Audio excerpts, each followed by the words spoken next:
Good morning. It's Wednesday, June 24th, and you're watching World Watch News in 3.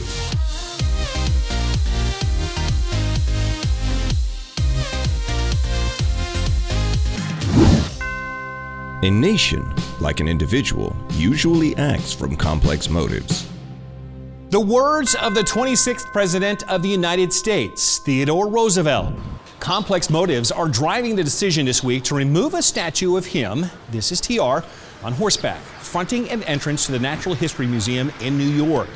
Acknowledging public pressure, the museum's leaders say it must come down, just like statues around the country of many other historical figures. What makes the Teddy Roosevelt statue troublesome is the arrangement of the figures next to him, a Native American and an African tribesman. The museum says it suggests the two figures are inferior, not that Roosevelt himself is objectionable, but this has been a controversy for at least 2 years in New York City. A city commission of scholars in 2018 studied the monument and couldn't agree. About half wanted to remove it and half did not. One group suggested keeping it but explaining it. An art history scholar says the statue uses a device known as allegory. The two figures flanking Roosevelt are symbolic fictional figures meant to represent two continents, North America and Africa. She said the figures aren't subservient but proud, and she saw no racial condescension in the sculpture.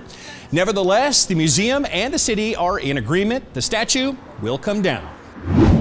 Well, you've seen them, Lime, Bird, and Spin electric scooters rented with an app, dodging cars, trucks, and traffic lights, weaving through crowds of pedestrians, then dropped off. And we do mean dropped off on a sidewalk, in an alley, even a canal. Well, the bane of city governments worldwide.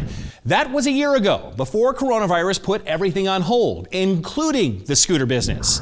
Now city leaders are taking a fresh look, recognizing micromobility as a way for people to get around without crowding public transportation or adding to traffic and smog. We chose to take the scooter to avoid the buses. Rome is full of cars, motorbikes.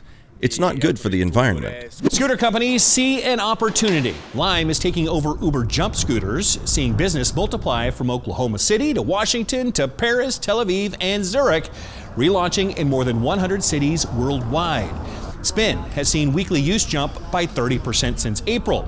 And transportation, that's fun, clean, and maintain social distance. Yeah, sounds like a good way to navigate through a pandemic. Well, it is time for the weather report. Today, it's cloudy with a chance of dust, and lots of it. A massive cloud of Sahara dust is blanketing the Caribbean and blowing across the ocean toward the U.S. The dust is so thick, it's visible from a satellite in outer space. Experts are calling it the Godzilla dust cloud and warning people to stay indoors and use air filters. When the dust reaches the U.S., it could make the sky look hazy and set off allergies. There is one upside, though. The dusty, dry air will deter another kind of bad weather: hurricanes.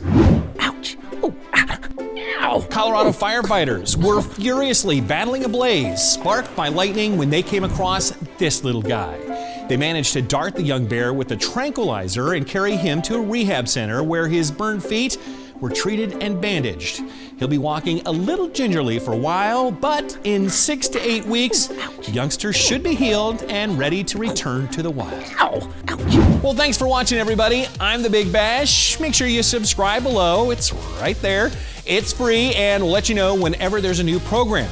And remember, whatever the news, the purpose of the Lord will stand. We'll see you tomorrow.